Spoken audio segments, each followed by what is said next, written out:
Haftar walked away from the ceasefire talks in Moscow because he felt he did not have to sign it. Haftar, France and the UAE believe that there has not been such a significant change of dynamics on the ground that warrant the signing of a ceasefire in Moscow. Firstly, France, UAE and Haftar believe that Turkey has no viable base from which to launch operations. It cannot use Tunisia's air bases, it cannot use Algeria's air bases. Tripoli does not have sufficient facilities in order to house a large number of Turkish troops.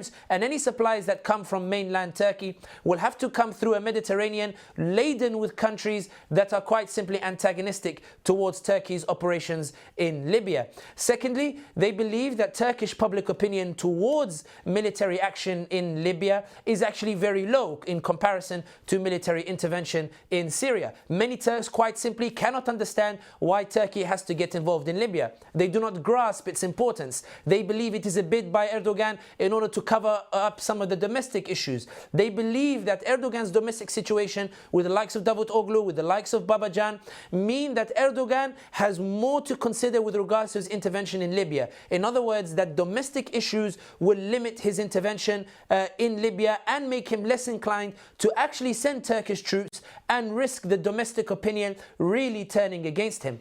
They also believe that the preference of sending Syrian troops shows just how much Erdogan is reluctant to send Turkish troops. He prefers to use the Syrian casualties because he will not lose domestic support. And therefore they believe that when you put all of these dynamics together, they believe that Turkey is not genuine in its support for Serraj, that Turkey is bluffing, that if they hold on and not sign a ceasefire, if Haftar maintains his position, if France maintains its position and the UAE, that Turkey will blink. They also believe that whatever support Russia was providing for Haftar was limited support, and France is well prepared to supplement Haftar with the support that he lost from the Russians, because the French are prepared to go against the Germans, they're prepared to go against the Italians, they're prepared to go against the EU in backing Haftar and ensuring a military solution that brings some sort of stability, in quotation marks, to Libya,